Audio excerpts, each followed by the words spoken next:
that telling You me? guys ready? Ready. Please join me for the Pledge of Allegiance. Son? I pledge allegiance to the flag of the United States of America and to the republic for which it stands, one nation, under God, indivisible, with liberty and justice for all. Thank you, and welcome to the April 24th Ways and Means meeting. Is there anyone here for public comments? Seeing none, we'll move on. We've got a number of handouts of things in the budget. I don't know that we actually have to go over them. We'll just jump into the items. We've got a long agenda. I think some of the things will be deferred to a later date, and at the end of the meeting tonight, we'll decide when our next meeting is. We may need to meet the evening of town meeting for the last stragglers. We had a couple of requests to move things up on the agenda for the convenience of a couple of folks. So do we want to do the 4th of July parade first? Sure. This is item 32 on the warrant. Thank you, Mike. From a scheduling standpoint, the Town Hall 1 subcommittee was unable to meet with Mike, so we wanted to actually make a presentation here where Mike was able to come in. This is certainly an article that we've seen in the past and have supported in the past. It's a great community event. About 7 years ago, Mike and his group took over the parade from the Rotary Club. He's really expanded on it. So they're requesting $20,000, which is about half of what is needed to run the parade. They get the other half from donations or outside, and it's really for the cost of floats and details and what have you. I'm going to let Mike make a presentation. He did pass out kind of a sponsors and an exempt list to us today, so we have it. And Mike, if you would, through the chair, if you wouldn't mind. Okay, yeah, thank you, David. Thank you, Mr. Chairman. Good evening, ladies and gentlemen.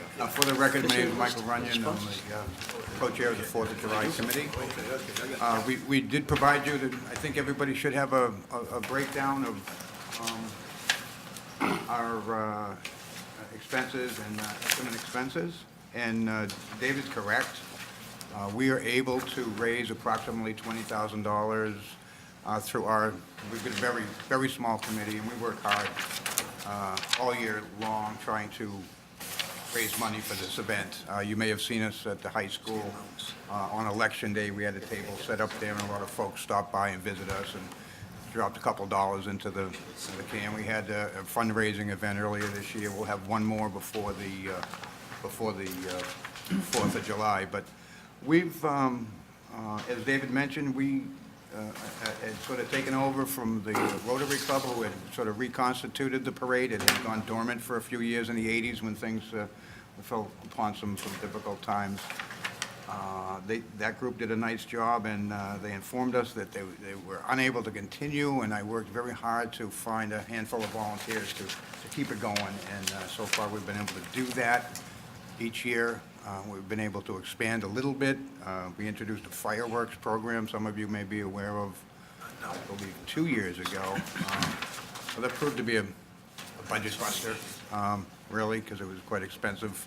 You can imagine fireworks on the 4th of July, a little more expensive than any other time during the year. So we had asked for that little bit of an increase from 15 to 20,000 last year because of that, for that reason.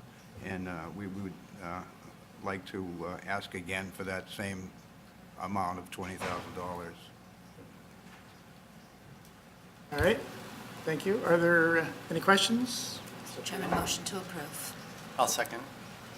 All in favor? 1, 2, 3. 13. No, not this time. Thank you. Any opposed? Abstentions? 13-0-0. Thank you. I hope you're as kind to the rest of the folks in the... Thank you so much. We'll see you in May. Gets worse as it gets later. Yes. All right. I had a request to do the police items next. Particular 7-3. There's a a warrant article for door security and camera upgrades.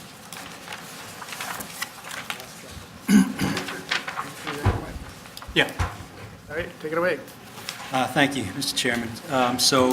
Subcommittee voted 2-0 in favor of this. And what we have here, everybody have the warrant out? Yes, okay, great. And the backup is in the backup that Roger had sent out in an email a couple of weeks ago. And thank you guys for providing a nice amount of backup with pictures and all that. That's very helpful.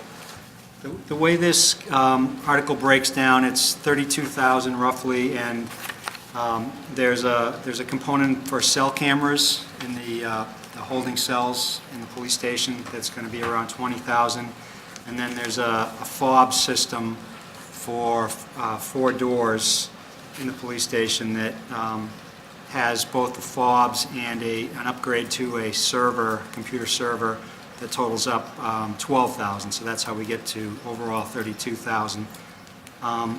If you looked in the backup, there's different pictures of kind of the views that they have. This one here shows different views of the cells and the hallway, et cetera, where they're asking to put in some new cameras, some new cell cameras. The cameras that are there now have been there quite a long time. They're not operating as well as they should be. There are some areas in the hallway where there's no coverage at all by a camera, so something could happen between when someone's brought into the station and between that time and they get into the cell. There could be some type of problem that's not going to be captured at all on camera. So there's, in that case, a gap in the coverage area. So that kind of explains the need on the camera side. And the door fob system, there are some doors in the police station, IT office, the IT entry room, the range, and the OIC. Refresh my memory, what's OIC? The officer in charge, the lieutenant's office. Officer in charge. These are doors that currently today don't have any fob system, and the locks are not the greatest. You can apparently... Mike, what's Bob system mean, please? I'm sorry. Oh, fob. So, Fob. do you know how sometimes in your car you have a key fob these days, where the presence of that fob enables your car to turn on? So it's kind of like a remote thing that can open doors, and you can I think just wave the fob near the door, and then it's going to unlock that door for you. But it's also going to track who came and went in and out of that door. So there's some doors now that should have more security that don't have security. They could actually be fairly easily kind of manipulated with a tool or something to get into, and there's no tracking or anything like that. So this will just add additional security, privacy, tracking to those doors within the police station. So I think that kind of covers the gist of the needs. Got anything to add? Deputy Chief Brown handled this piece of it for us, so I will turn it over to him. So the biggest thing, just to summarize, the station right now in the cell block is equipped with 10 cameras, so we would be looking to upgrade all 10 cameras there from analog to digital technology and adding a camera at the end of our cell block hallway. Because there is a security lapse in that area if you brought a prisoner in from booking into the cell block. Until they're actually inside one of the cells, we don't have them on camera. So that's the biggest thing, is the upgrade to the software and adding that extra camera for the security.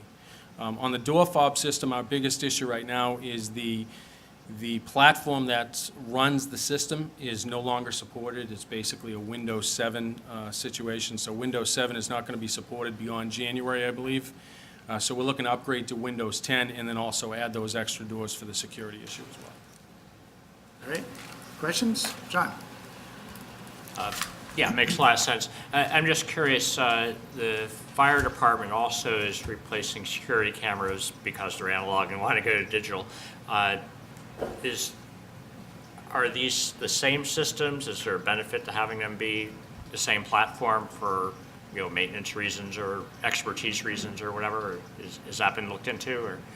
I'm not sure about the fire department, but I do know that the platform we're going to be using is the same one that the schools use, so they feed right into our system.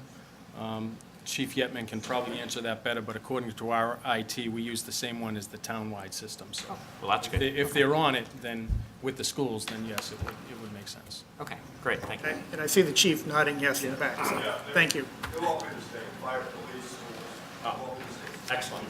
Great. Sorry, Brad? Just a quick follow-up. The town IT is coordinating on all these projects, so they're, if there's any sort of overlap there on top of that. So they're involved in, at the very least, upgrading all the machines up to Windows 10 from 7. So it's being unified as much as they can. That's great, the camera systems are compatible. Yep. Tom? Chief, this is for you. If you get your wish and there's a new police station in the near future, will this equipment be able to be transferred, or do we have to get rid of it? What happens?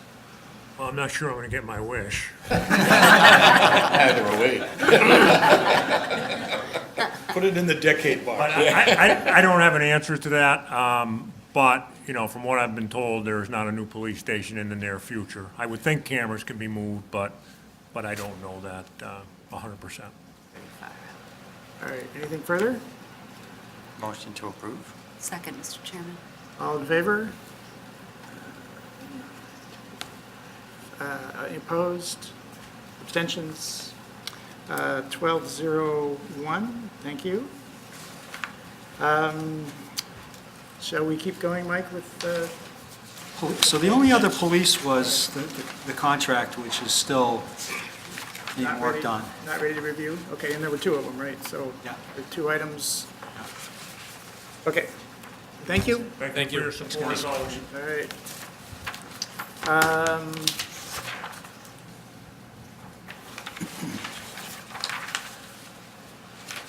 Guess I should just go down the list. We're backed up to the, number 6, the revolving fund expenditure limits. I sent around the table,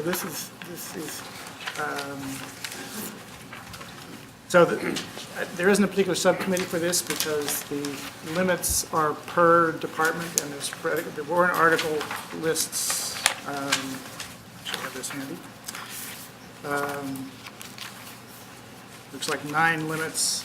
They're the same as last year. And so the question for the subcommittees is if in your review you had any comments on these, Just globally from any subcommittee? any subcommittee? I mean, I think they're the same as last year, so there's a controversial. John? The backup suggested that the Board of Health went up from last year.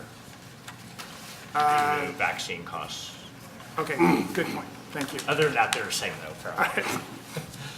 All right, Mr. Chairman? yes. On Grandview, I just wanted to throw out the observation that the utilization of Grandview is very good. It's increasing. And we left the limit where it was. However, we have agreed with Mr. Sagarino that any residuals, it's a $90,000 limit, it's the way it was. Any residuals that are in there, we're just going to roll over and leave them in there because maintenance doesn't always occur on an annual basis, and the primary purpose of that money is for maintenance and to try to break even. We also agreed that to whatever extent non-citizenry use, corporate or commercial use of the facility, would try to keep the fees so that we can stay as close to break even as we can. It'll never be a moneymaker, but we left the limit alone. The money will be pooled. We'll see how it goes. All right, thank you.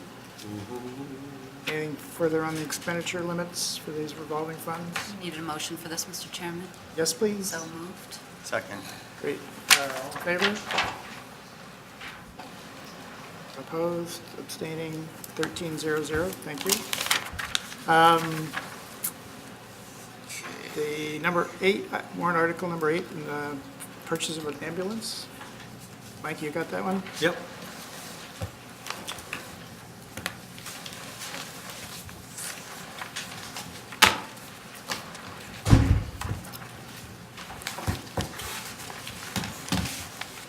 Thank you, Mr. Chairman. So we met with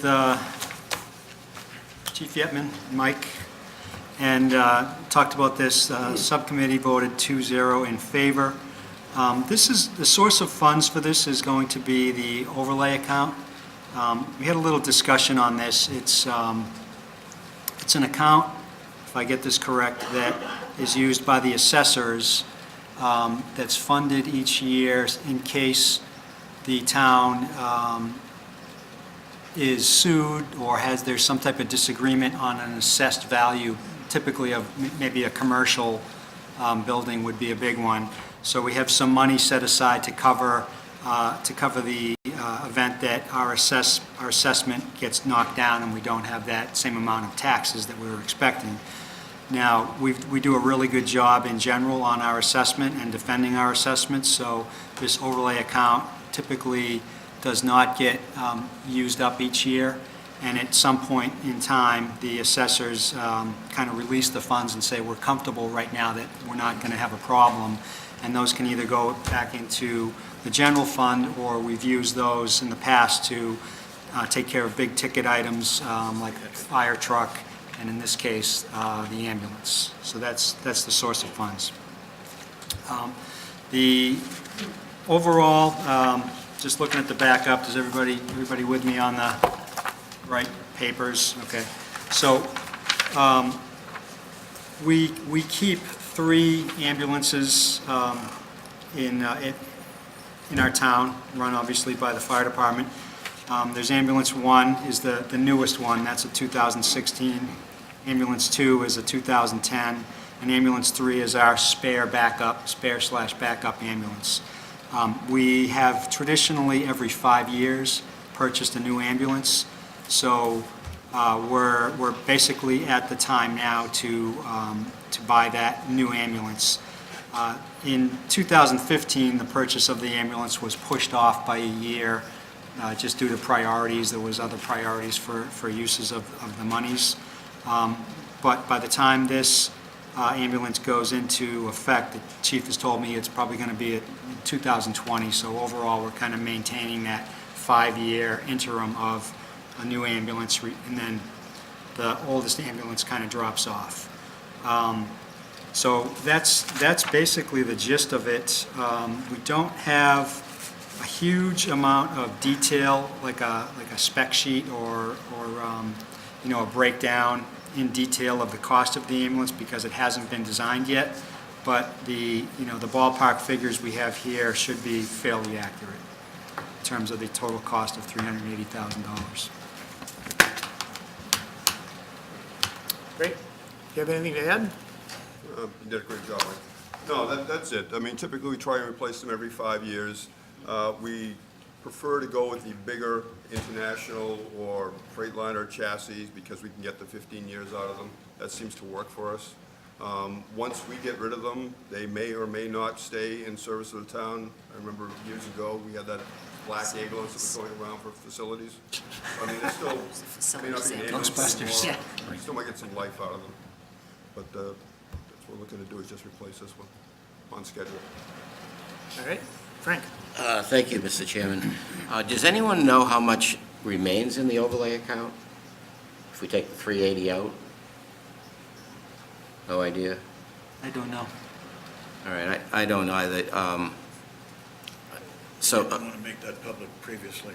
Doherty didn't want to make it public when we asked him that question when he was in. Okay, and the other question, I think you've already answered. So all 3 ambulances will be of the same class, the heavy-duty chassis. That's all we're running now. Yeah, they're type, what they call class 1, Right. type 1. And so even if these be converted up for ALS and that sort of thing, the chassis and the basic vehicle is everything you need. Actually, the 3 we have right now are ALS capable. Okay, and this would be 2. Thank you. I mean, it's very similar to what we do with our engines, the ambulance will be a front line or A1 for 5 years. Yeah, it's probably more Then space. it'll become A2 for 5 years, and that'll be a reserve for an additional 5 years for a total of 15. It's great to have that reserve piece. It's something we've just kind of done over the past few years. So if A1 or A2 goes out of service, which happens on occasion, we have that reserve piece to pop right in the front line. So it works out real good for us. All right. Other questions? Mr. Chairman, motion to approve. Second. Thank you. All in favor? Any opposed? Abstentions? Thank you. 1201. Let's go on down the fire list. Mike, what do you have next? We have a security camera replacement quarters, Article 7-5. Okay. The project cost on this, $15,296. It's kind of a similar story to the police station. The fire department has a security system. The components are pretty old, 10 to 20 years old. 9 cameras located inside and outside the building. They're in various states of not working correctly, so that, it's sort of breaking down due to age. It's an analog system, so this funding will be used to replace those with a new digital system. Yep, and the subcommittee voted 2-0 to approve. All right. And you guys have anything to add? No, that's it. 9 cameras, only 3 of which work right now. So, and the DVR recorded doesn't. Tom? Will the new fire station have the cameras that you want? Same system. Digital? Yeah, okay. That's why we all work, the different departments work with MIS. We're all in the same system. I mean, they may not have access, like police may not have access to fire, but they're all the same cameras, all the same system. Okay. Anything else? Questions? Motion to approve? Second. All in favor? Opposed? Abstaining? Thank you. 1201. We have one more, Mike? There's 2 more. There's the fire and EMS computer-aided dispatch, and then the other one is the establishment of our receipts reserved account for ambulance services. So why don't we do the fire and EMS computer-aided dispatch article next, if that makes sense. All right. So, Again, score? 2-0 vote by the subcommittee, $22,752.75 from free cash.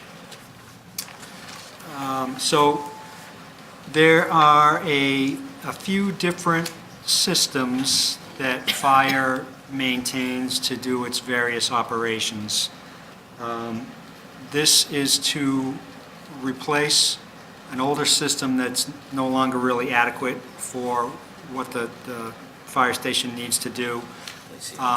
The existing system doesn't cover all the type of processes that fire station needs, so in some cases, some of the work that the new system will do today are being done by hand, like filling out, paper forms, that type of thing.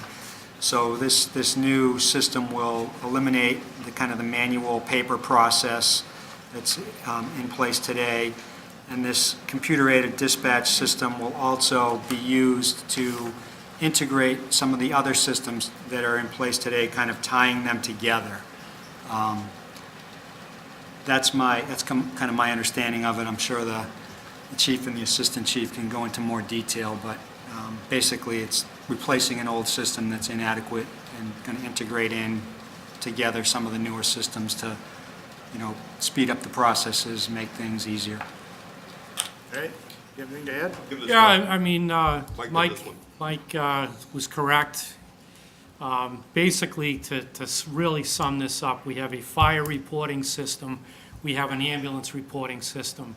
Neither one of those systems talk to one another. So all the information has to be manually inputted into each system. What the CAD, or computer-aided dispatch, will do will spit information into both systems at the same time. So it'll reduce the workload of our civilian dispatchers. So it's a much-needed upgrade. We kind of operate in the dark ages over at the fire department, and it's one of our goals is try to bring our technology up into modern times. So this is a big piece of it. All right. Okay, thank you, Mr. Chair. This is sort of indirectly question about this warrant article, but Chief, you made a statement about the cameras in the fire department, the cameras in the police department, and that you can't look at theirs. So if there was some sort of an incident, wouldn't you want the fire department to be able to look inside the police department and vice versa in case there was an incident? And you're saying we don't have the capability? There is the capability, there's, for what I understand right now, there's no access. Like, I believe the police can look into the schools, I think they can monitor, but we're not the same system right now. We will be, and then that determination has to be made whether they have access to us, or we can certainly grant them access. But right now, we monitor our own 2 buildings. I know, but if there was a fire in the school, wouldn't you want access to the cameras to be able to get pinpointed exactly? Yes, and once we get up on the town system, we would have that ability. Okay, all right. All right. Other questions? If seeing none, a motion? Mr. Chairman, motion to approve. Second. All in favor? Opposed, abstaining, 1201, thank you.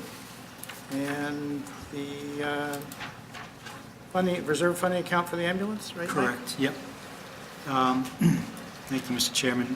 Subcommittee met on this, approved it, supported it, 2-0. Basically, so this is Article 20, and I sent out the kind of a memorandum explaining it a couple of days ago to everybody.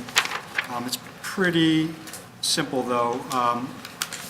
What we're doing is we're establishing an account called a Receipts Reserved Account that will be used to hold money that the town takes in from ambulance services. Today, we split money because we don't offer the ALS level of service. So we split some of that money with our partner, where Burlington gets 40% of collections and 60% go to the contractor. So that's just kind of background information. If we get to the point where we get everything in place for ALS, we'll be able to capture all of that revenue. In any case, what this account is meant to do is to take that revenue that today just goes into the general fund and be placed into a receipts reserved account that will be used specifically for supporting the ALS ambulance services and perhaps other things in the fire department budget. This receipts reserved account will require a town meeting vote to expend the funds. So they go into this account and they stay there until, town meeting approves something that's going to release them to, offset costs that were used to provide the services, basically. So that's the kind of the general idea behind this article. Sounds good. All right. Got anything to add? No? All right. John? Thank you. So I see it looks like it's planned for January 1st that this would start, this receipts reserved account? Is that when will we actually be responding to ALS calls and not need the outside contractor? It's still in negotiations with the fire union, so I don't have a time frame on that yet. What's our planning date, so to speak? We were always targeting July 1st. Okay, so we hope to have it going in 3-ish months or so. Okay. Possibility. Well, we would use this account even today, Yeah, even right? today. Because we do take money in today. Yeah, even if we remain at the BLS level, this would be something we'd look to establish. Yeah, did you have a question? No. Sorry. One of you over here. Frank? Thank you, Mr. Chairman. So this is really a question maybe more for the town administrator, but forget about ALS or anything else. Basically, what this is doing is taking ambulance receipts and diverting them from the general fund to a dedicated fund to something, let's call it life support services. What's the rationale for doing that rather than leaving all of the ambulance services, including ALS, as part of the operating budget? We're going to have substantial increased cost if we're able to provide the paramedic service. So we want the additional revenue to be able to apply to the additional costs. Well, you could make that argument for any time we increase service in any department, though, if it has a revenue source. It's a curiosity to me, because now you don't see the full operating costs that are offset by this. Is it a revolving account, or what is it? It's similar to a revolving account, except it requires a town meeting approval to get the funds out. To get the funds out? Yep. All expenditures? That's like So the you'll enterprise see it fund. as, these revenues as an offset to the fire, increased costs in the fire budget, in a similar manner to, I think, well, I don't know if we have to talk about it tonight, but the water stabilization fund, where we set aside a portion of the water revenue, increase in the water revenues to Okay. offset some of those costs. So unlike, let's just a parallel, that makes me feel, I think that makes sense then. Let's take the Grandview revolving account. You can spend that money at will out of that revolving account to support Grandview. In this case, any expenditure requires a vote of town meeting? Yes. I see. So it would be used in a budget motion, imagine something along the lines of to raise and appropriate $114 million and transfer it from the ambulance receipts reserved account, the sum of, and within the fire budget, you would be able to see the full costs of the department, and we would be Okay. able to show the offset from the revenue. All right, that sounds good, thank you. And is that similar to how the sale of graves works for the cemetery? Similar, yes. Okay, all Requires a right. town meeting vote. Yes, okay, thank you. It might be similar to the meter, the weights and measures, right? Where there's a fund and then, I don't know. it's not exactly like that. Yeah, I don't think it is actually. Revolving fund. It was from an operating costs and understanding point of view that if you silo off, I mean, this is going to amount to what, $500,000 or more, right?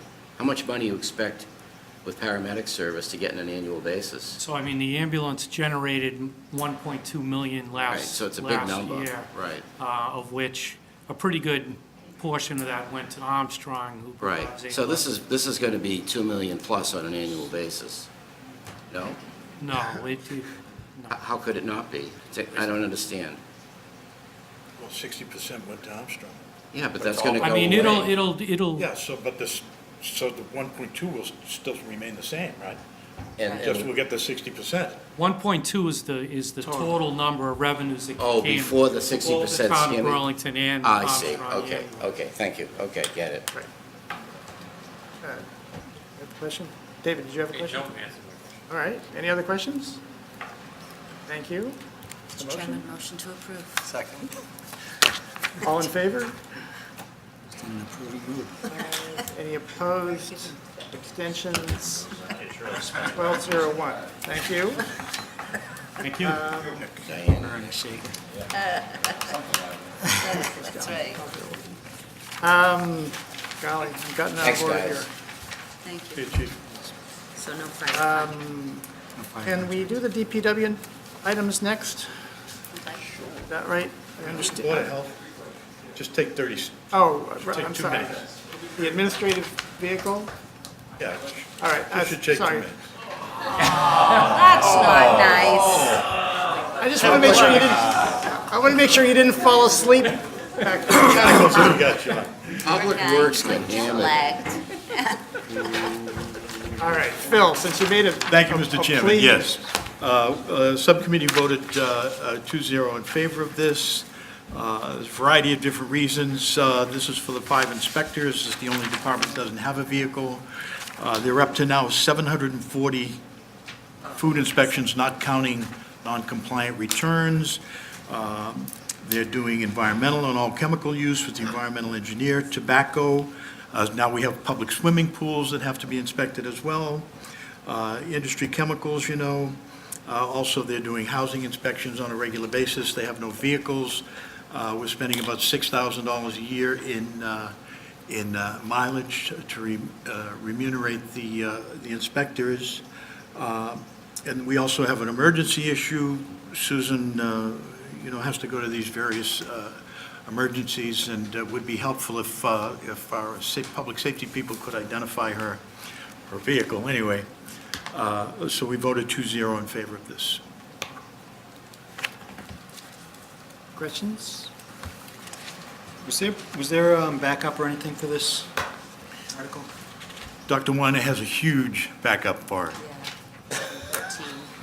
You don't want me to do a Breakdown. presentation? Well, if it was confined to the vehicle, Capital budget approved it last night, but I asked Dr. Weiner to hold it in abeyance, but if you want him to give it to you front to back, we can do that. well, I think what we didn't, and I haven't pressed this hard enough, is there is a one-page capital budget overview, cover sheets for all the capital items. that There is. We didn't, No, it You is, it's you in did there. send email backup, it's on page 30 of that Yeah, it's in backup. there. okay. People all have right, that sorry. electronically. Here, send it Thank you, John. Okay, sorry. You sent it. Brad? So was this vehicle on the town's 10-year capital plan, or is this, We've never had a vehicle at all. We've never had a vehicle for the town. Okay. And so this is something that has been a long time in coming, and we need it for many, many reasons. And I just say, so we haven't put it on it, but Okay. we could add that to that plan, the 10-year plan. I think would, if, it's not on the plan because you don't have one, but if we have one, sure, it'd be on the Okay. plan. and just one more question, and the vehicle will be maintained by central maintenance, like all other town Yes. vehicles? So, all right, okay, thank you. Anything further? Frank? Just out of curiosity, so you talking about something like a sedan, or what kind of a vehicle are you thinking Mr. of? Sagarino came up with a suggestion, which we thought was great. It's the Ford, all-wheel drive Ford Escape. Okay, so it's similar to what the Or building an SUV department type uses? of- An SUV. Okay, and do you think this will offset any of the individual, so you have like 5 or 6, how many people are in the field? Five. 5, and you're all charging back for personal use of your vehicle? Right. So this will, 5,800 is in the budget. okay, so this will offset some of that, but that's probably not the biggest reason you want to do it. Right, it won't offset all of it. It couldn't, you know, it's only one vehicle, right? Right. Okay, thank you. Great. Other Motion questions? to approve. All right. Second. Great. All in favor? 5. Any opposed, abstaining? 13-0-0. Thank you. Thank you. Thank you. All right. DPW, where do you want to start? Back to you, Doug? Yeah, John, yeah. He doesn't want to get up, are you sure? John, I got a pothole. We gotta keep it moving. If he slows down, it's still, I got a pothole in my, Welcome back. take that. Thank you. Yeah. You almost got away with missing the Almost. entire budget season. should have gotten these out ahead of time. Thank you. We got them online, though. Yeah, Thank you. so set, you Oh, didn't yes, change we it, did. right? Yeah, so this is the same backup that we sent today, Yes. Chairman. So I wanted to call attention to actually page 3 of those handouts and going all the way down. And it just describes how the project was approved last year. So what we included is actually the backup that we used for town meeting a year ago and to this committee as well. So at the time, we told the committees and town meeting as well that we were going for a $32 million project, which it was going to be constructed in phases.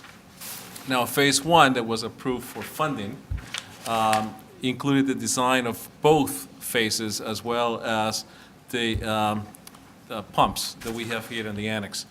And Phase 2 construction, we're going to come back 2 or 3 years later, once the Phase 1 was near completion, to get funding for that part of the construction. Phase 1 being what is currently known as Clark and Reed, where the rec department and central maintenance will move into. And Phase 2 will be where the highway division is currently right now, which highway, water, and sewer will move into that when it's completed. During the process of designing, and we went to, for RFPs, to get an architect as well as as an OPM for the project. And during the design process, a couple of changes happened. One of them is that it was evident that it was the same cost, actually with slight savings, to actually take down the building at Clark and Reed rather than upgrading that building. If you remember, a year ago, we told town meeting that we're going to renovate the building instead. And we brought that to the building committee. Again, both the engineering firm designing it as well as the OPM agreed that that was a better route. We took a vote, the committee approved that it was better to take down the existing building and go brand new at Clark and Reed.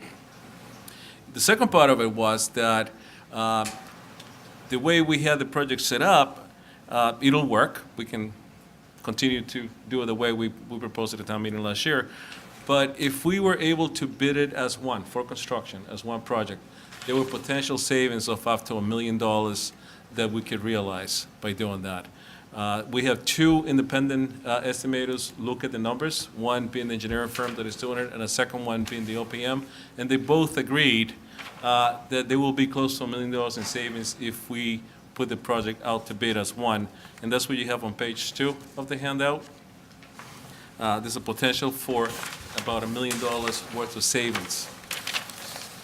So again, we took a vote with the building committee, and it was unanimous that we will recommend proceeding as one project because those savings could be realized. So all we're doing this year is looking for that second part of funding that we were going to go in 2 or 3 years. Instead of doing 2 or 3 years, we're coming back a year later to get the funding for construction so we can bid it as one project. Now, we're still proposing to go with the $15.5 million, which it will total $32 million as well. And the only reason for that is we don't really know what the market will be doing. We do know that there's been some tariffs for metals and other things that have affected construction so far. We're not going to be bidding this project for a few months from now. And the worst thing that could happen to us is we go out to bid and we're short, we can't award the contract. So what we prefer to do is to have all the funding approved. And as we do with all the other DPW projects, at the end of the project, we always have money back and we always give it back to the town. This is something that we're always done with all our projects. This one particularly, we have a building committee, so any changes or things that we want to add to it, we'll have to go in front of the building committee anyways. But we prefer to have the whole amount of funding so it'll make it easier once the bid process starts. So I apologize for not being here a couple of weeks ago to go over this, but basically that's pretty much it. All right, Brad. So, welcome back. Thank you. So last time was it just last week that we were looking at this, 2 weeks ago? It was said that there'd be no changes on the bonding schedule. I guess this is more to administration. Could you explain But again? I can answer how- that. Yeah, there's no change basically to that because the project will still be constructed in phases, and we don't use the money, we don't borrow the money until we have to make payments. Okay. So this just gives us the authorization to borrow. And as an example of all the projects, what we do is as we go forward with the project, that's how we do the borrowing. And many times we don't even borrow the entire amount because we only borrow what we need for the project. Okay, all right, thank you. Tom? Just curious, has I'm assuming the answer is yes, but has the soil been inspected for contamination on that site? We've done some analysis of the soils. I mean, what site are you talking in particular? Because we have Agreed. two. Yeah, we did some analysis there. The fire department actually had worked on that when originally they were going to build in that particular site.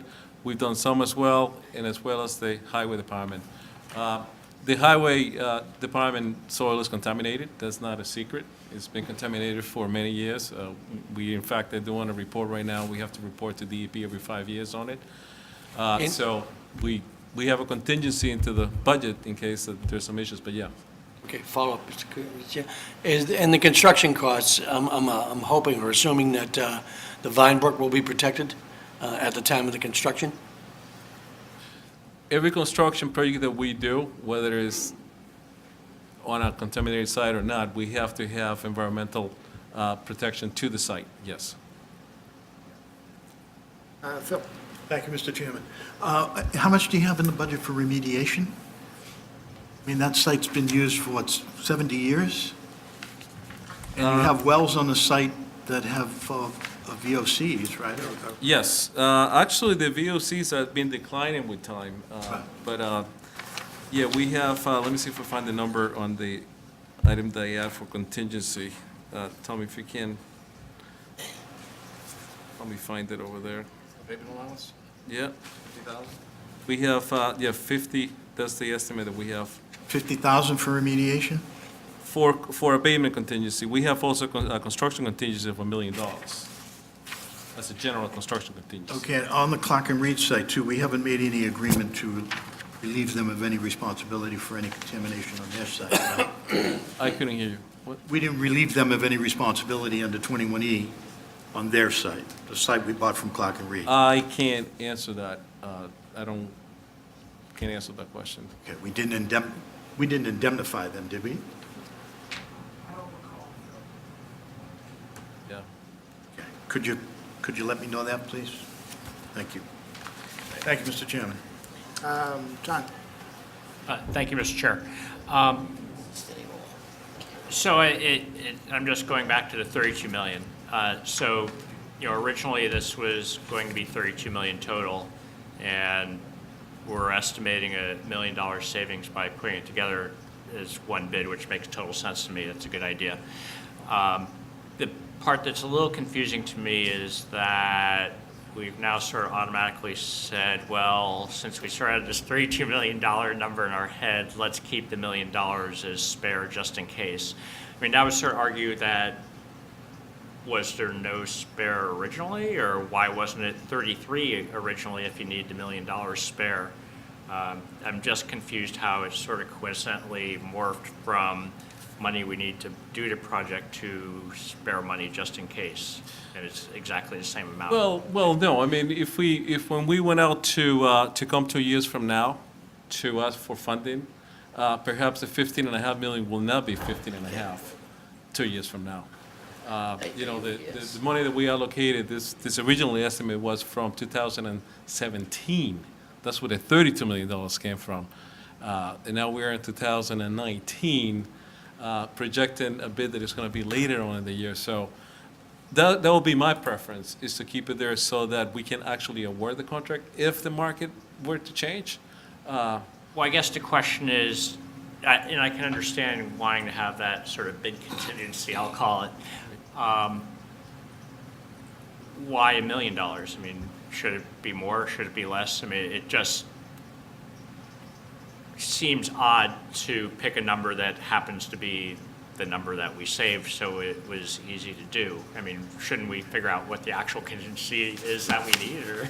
Well, we could take 32 minus 1 and make it 31, I suppose. I mean, and then we just go with that. This is just, Well, I think you're talking cross purposes. We have, on contingencies for Site 1 was like 900 and 8,000.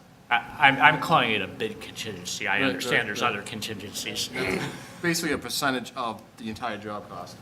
The $1 million was realized through combining both jobs. So that contingency and what we might realize through bidding the jobs together, two different numbers. It No, just happened to I be understand that. I'm just trying to understand why all of a sudden, because we saved $1 million, we feel we need another $1 million contingency for bids coming in higher than we expected. John, we got a couple other questions, can we? Okay, sorry. And I think actually probably answers.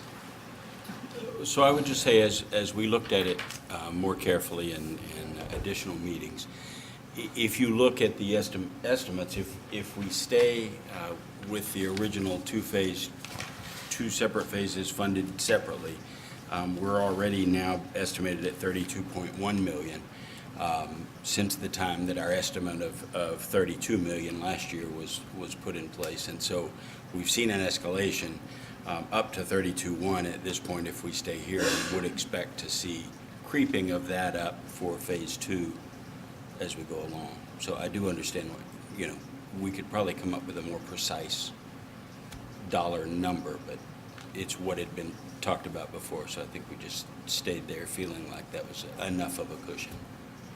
Sonia, do you have something to add there? I think Doug said that well, but if I could just add for the committee that I think the difficulty with public bidding is you're budgeting before you go out to a public bid, and sometimes that bidding is happening multiple months after, based on the construction climate, things like that, as Doug said, based on the original bid versus what the estimate's coming in now, there's already 100,000 extra into that. And when you see the 997, it sounds like we're keeping $1 million, for lack of a better term. I think what Mr. Sanchez is delivering is that we're estimating a 32 million approximately project. What we know for fact is if you bid these two projects together, there should be a savings.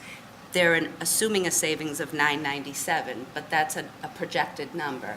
What the people who are bidding it are saying is if you bid these both together, there will be a savings of that. The only way to realize that savings is to be able to have the vote for both the first project and the second project.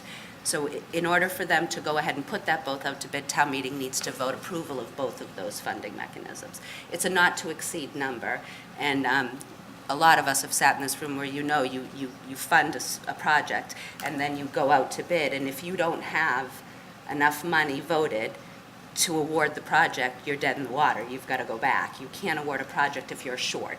So for example, if we took $1 million off and it was a $31 million approval, and the bid came in at 32 or 31.5, because we've saved in it, they can't award the project. They've got to come back to town meeting for that approval.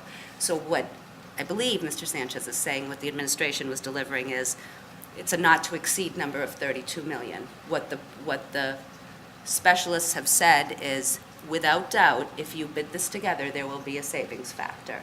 What the projected savings is approximately $1 million.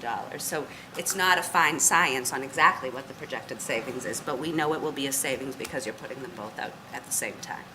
Did I say that right? That's correct. I think that's really, so we held on the number of $1 million, and maybe Doug and I said that we weren't as eloquent as you, John, quite frankly. But honestly, I think we use the number $1 million, but really what we should have said is there's a projected savings of this, right? There's a projected savings because you're going to bid it out together. You're going to be able to get the same contractor to bid. You're going to buy mechanicals at the same time. You're going to be able to bid all of that. I'm sorry, not buy, but bid them out together. What we don't know is what the bidding climate will look like when they actually go out. So DPW and other departments have traditionally delivered back money when it's a not-to-exceed number. So just because it's awarded at 32 million, or rather bonded for that amount, approved for that amount, does not mean that's the full amount. We'll see that as the building committee reports back and as town meeting hears about the bids as they open. Thank you, Mr. Chairman. Hold on, John. You can come back in a minute. Is there any other questions? Frank, you had a comment? Question? Thank you, Mr. Chairman. I got 3 or 4 here. I guess I'll take them in my order. The first one, something I should know, on the Clark and Reed site, there's what I would call the big garage where the fire department is currently using today, right? Actually, that's a small garage. Well, but it's the garage. And is there another separate building Yes. that will be demoed? So both will be demoed? Both will be demoed. And the whole site gets repurposed? Yes. Okay, and the second building isn't being used for anything today? No, both buildings are being used. Really? Yes. So, and is it simply a matter of, as soon as the fire department comes online and they move into the new facility, that you'll be able to just demo that without implications of other things being displaced? There are a few things that we need to do. There's a large building and a small building, and our intention is to try to maintain the smaller building during the construction process. Ah, okay. Are there any costs for that, to maintain it? It should be able to be used just the way it is? Right. We, Okay. as the entity that owned the building, as part of the bid, will say that we need to maintain access to that building. Just so don't we drive can use into it. Okay. Yeah. That's good. I want to know at Overlook, so at Overlook, the rec maintenance pretty much does everything there. They repair their equipment, they store their equipment, they go in and out of there. When the DPW rec facility gets built, what comes out of Overlook? Is it all of the equipment and all of the maintenance operations come out of Overlook? Well, we have rec representatives here, so they may want to answer that. The reason I want to know is I'm trying to figure out a little bit on logistics and size here. Frank, that's not directly to the Okay, let me ask you appropriation, differently then. but Do we need any money to maintain Overlook on top of this that we know of? So, Kevin Sullivan, Chairman of the Rec Commission, we would want the building to come down that's being used currently. It's junk, it's terrible, it's embarrassing. Okay. There's some old buildings to the left-hand side that we use storage, that it still works as storage, and we would keep those. So are the demo costs for that included in this? Yes. Okay, all right, thank you, I appreciate that. And, Can't hear you. no, it's not, Phil. And my last question is this whole bidding thing. So we're going to appropriate from a debt encumbrance point of view, the monies for both Phase 1 and Phase 2. If we vote this tonight, we'll be approving Phase 2. The actual bonding amount that we would go out for is a direct result of what the final bid comes in for Phase 1 and Phase 2, am I correct? The actual bonding amounts? So if the bid and hence the bonding comes in a little bit higher than this total 32, you have to come back to town meeting for an additional appropriation? Right. So if it comes in at or below, we really save some money. We know we're going to save some money, but there's both saving money and there's what the bid climate looks like. If the whole thing comes under, there's nothing that gets returned to the general fund. We simply bond less money. Am I correct? Right. Okay, thank you. Still, The whole Massachusetts construction project is backwards. Would any of us tell all of our vendors how much we're going to spend for a project in advance before we receive a bid? It's idiotic. What we used to do in the old days is we would make an appropriation for X number of dollars, knowing it was well beneath what the bid amount was going to be. Then the bids would come in, we could come back for the money, and we would get an accurate bid, not a bid that was based on what we had already told them we were going to spend. But there's a low bidder process. I know, anyway, just an editorial comment, Mr. Chairman, thank you. Understood. Voting yes. Well, the other thing was, one of the editorial comment was I had always hoped that we would somehow be able to knock down all of Meadow Road and turn that into grass, because it is actually the most environmentally sensitive area that we have in the town. Remember, we put a salt shed directly on our water supply, and then we've also had all those rusting vehicles and siltation piles of dirt and old tarmac, et cetera, that we've put Okay, there. find a So period. I'm just hoping that we're not going to reproduce that whole situation that we've had there for the last 50 years. Thank you. Thank you, Mr. Chairman. right. Thank you, Mr. Chairman. I think you mentioned this earlier, but I didn't understand it fully. The highway garage on One Great Meadow Road, the grounds there are known to be contaminated. So do you have a way of predicting the cost it's going to take to uncontaminate? How does that work? So obviously, there's been some test borings that have been done on the property. And unless that you poke a hole in every inch of the soil, you're not going to know exactly what you're going to find. But there has been enough borings done over there over the years that we sort of know the extent of the contamination and where it is located. The type of use that we're going to give the property is a use that will allow us to use on soils that are already contaminated as long as employees are protected. So that doesn't mean that we're not going to, hope not, but if we find something, we're going to have to clean it up when we do it. But you couldn't, with the soils that we have right now over there, you probably couldn't build a house because you couldn't have a garden there. The areas where we work on are paved, and that's where we store the equipment and the sand piles that we have and stuff like that. And that's why we're able to use it for that type of industrial use. So it won't be completely uncontaminated, you'll just use it with allowing some level of contamination, but there may be some cleanup as part of the project? That is correct. Because you're going to be digging anyways, and maybe you get rid of some of the dirt and bring That is it correct. clean. Okay, all right, thank you. All right. Other questions? Chairman, motion to approve. Second. All in favor? Opposed? Abstentions? 1201. Thank you. Kevin. Doug, you got another one?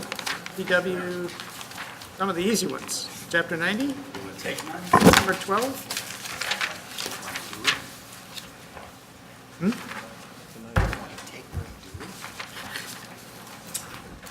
So our, Is us. yeah, go ahead. So Chapter 90, and every year we go through this on whether or not we actually have to vote this article for accepting money from Chapter 90. I will tell you that in other towns that I've worked for, we never voted this, but in Burlington we feels do, good. and it's just so we vote to accept the funds that the state wants to give us for road maintenance, so, and I think the figure, I don't have it in front of me, it's a little bit over $1 million for this year. $1,081,766.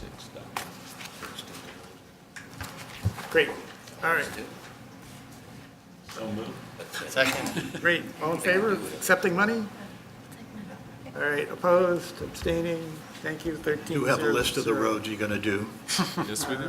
Is that online? You're not on it, Phil. Yeah, the list is online. Well, then you aren't either. My road's been done twice in the last 3 years. It's done enough. On to the next, Doug? Potholes are good for slowing down traffic. So the next is the MWRA debt service. So this is the inflow and infiltration fund that we basically get a 75% grant, and then 25% of what we spend is a 0% loan that gets paid off over 5 and 10. We have 5-year loans and 10-year loans. So this is the payment on those 0% loans from years past.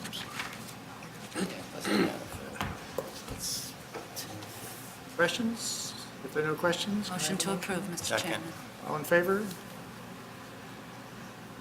Opposed, abstaining, 1300. Yes.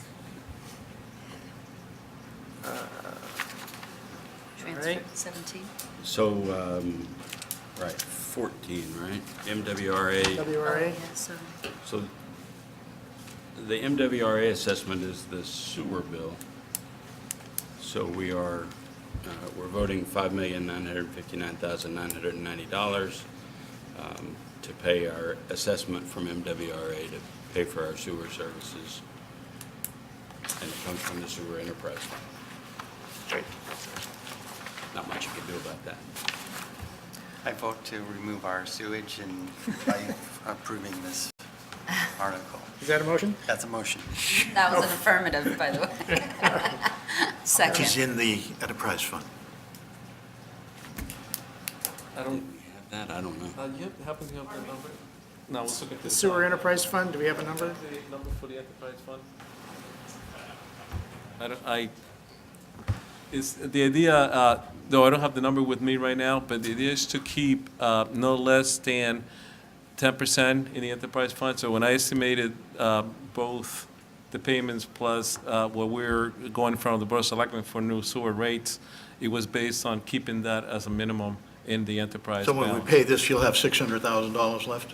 We should. We should probably have a little bit more than that this year, but that was the idea when we actually came up.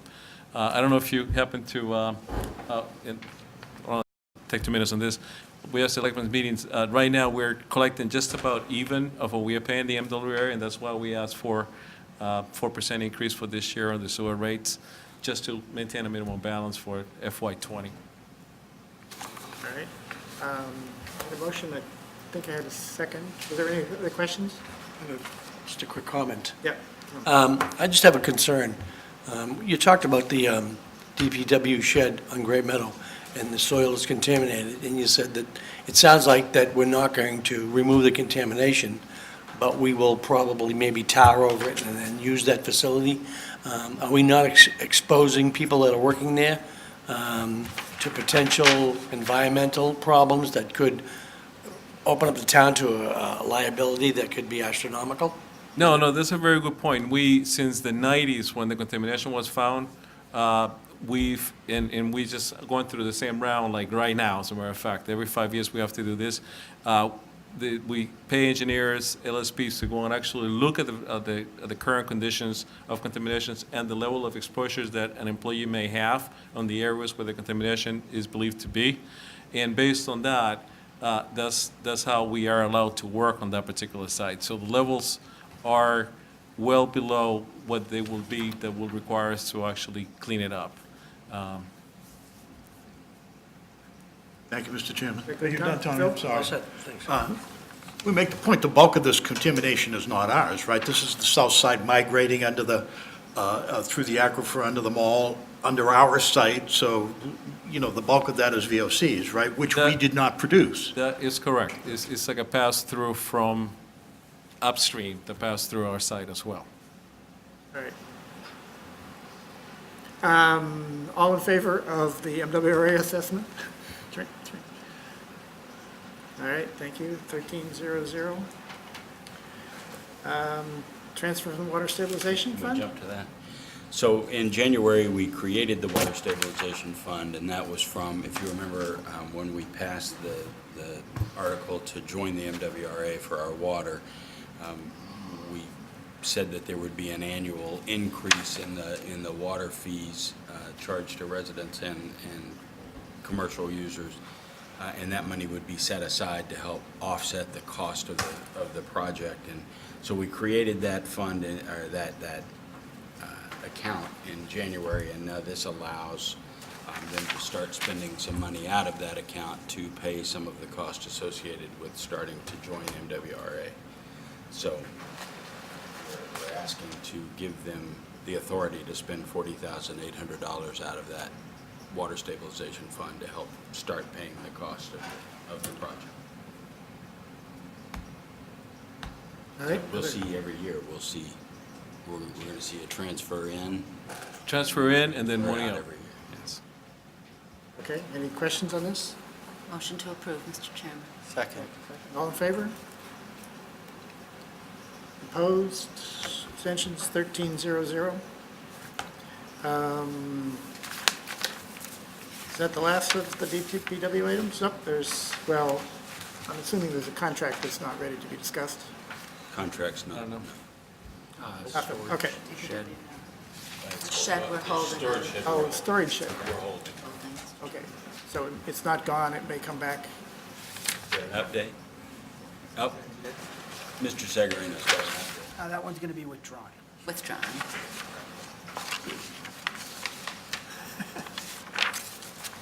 Okay. Do we have to, I guess that doesn't take any formal action to have it be withdrawn, To right? withdraw it? I don't think so. I don't think so. All right, great. Good. So, Thank you, everybody. Thank you. Thank you. thank you. Welcome back, and catch up.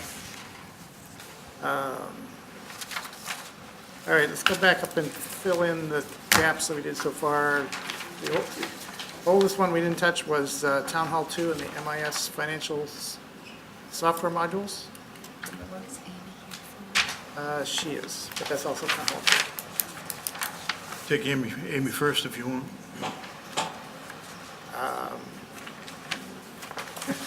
No, let's do the software modules. Okay. 5 minutes one way or the other's not going to make anybody happier or mad. This is an This is an MIS appropriation, but it's actually for the treasurer's account. It's 3 different module additions to the Munis account. And I gave you, yes, yes. And there's a variety of different things that will be here for resident employees, and some cost savings as a result, particularly in handling of the payroll. Hopefully, we'll be able to get everybody on direct deposit. Naturally, that'll take some negotiations. But there's also staff efficiency by eliminating manual processes. There'll also be benefits to the resident who will be able to go online and get updated, immediate information relative to their information on tax bills and things of that sort. So the total appropriation is $68,000. There's also $12,420 in maintenance on an annual basis, but that will be in the MIS department of fiscal '20. The subcommittee voted 2-0 in favor. And Steve might have some additional things to answer, to add to that. Yeah, just so, to expand on it a little bit, the addition comes in three different modules. One is a content management system which enables the town to store their documents and do things like optical character recognition. And so when somebody submits a PO or an invoice, all that documentation is kept in the system rather than having some paper trails. The second is the employee self-service center. So this is basically where people can get their information about their W-2s, W-4s, their tax information, see their with pay stubs, et cetera.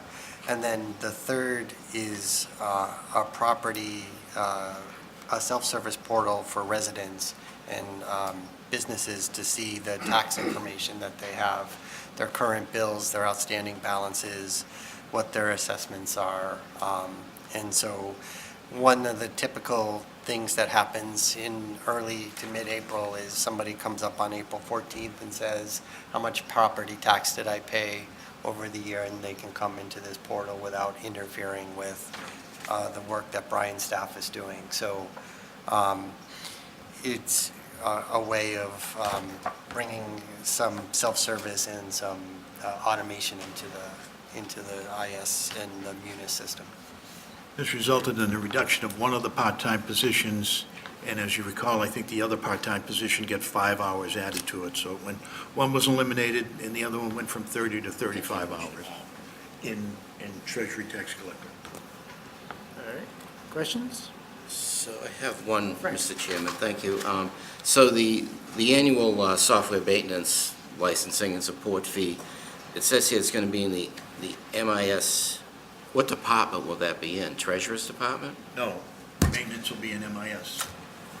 Okay, are we correct that it's primarily the Treasurer's office that, in terms of staff using it, that uses this Yes. stuff? But MIS will cover the annual maintenance No, fee? Phil, well, Amy's saying no. What's that? Amy's saying no. Primarily, I realize it's for others. Because it would be open to residents and everyone else, too. Okay. Yeah, but So- MIS will be taking, All right. taking over the maintenance. And in any event, it's a $12,000 annual maintenance fee. I think this is typical of what Munis charges for its modules. 20%. Yeah. That's typical. Munis, I think, is typically more expensive because of the knowledge that they, or the business logic and expertise they bring. And there already is a big budget for maintenance of Munis, but you're right, this is an additional 12. Software maintenance is typically 20% of the license cost. Okay, thank you. I'm in the wrong business. You were. Yeah, but I didn't get that. Yeah, we don't get a cut of that. All right. for support. Correct me if I'm wrong, but you didn't do badly in whatever you were in. All right. Chairman, motion to approve. I'll second Thank the you, motion. Ben. Can we impeach him? All those in favor?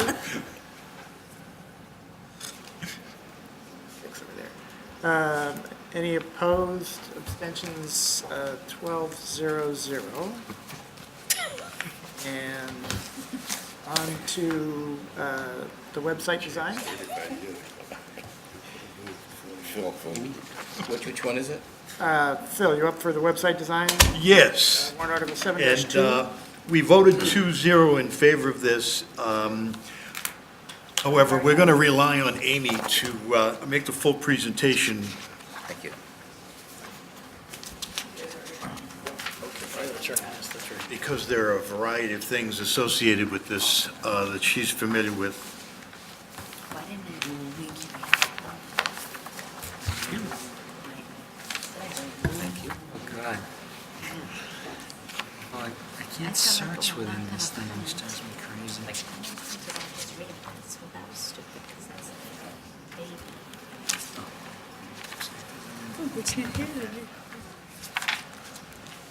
Amy Warfield, Town Clerk. As been mentioned on several of the items already tonight,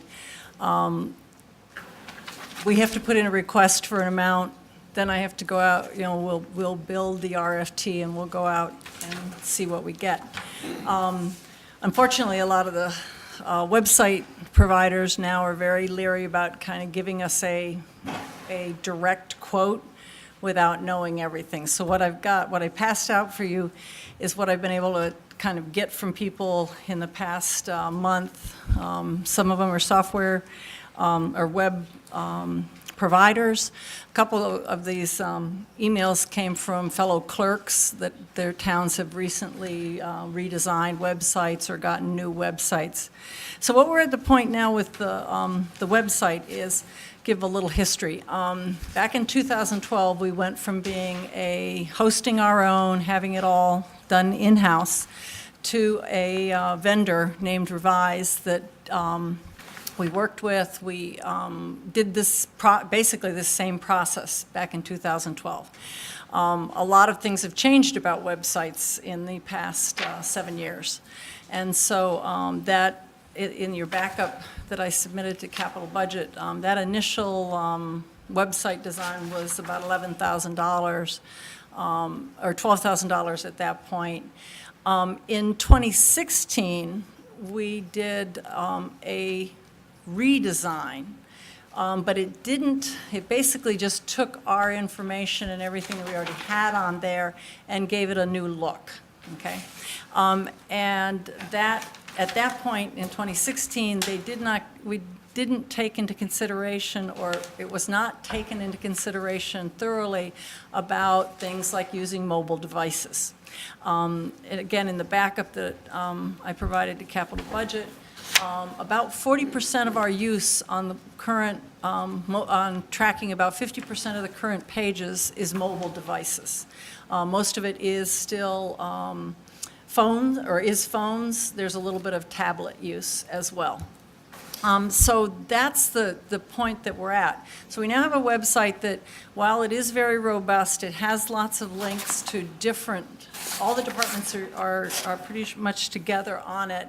It has lots of links. There are a lot of things that need to bring it up to 2019 standards.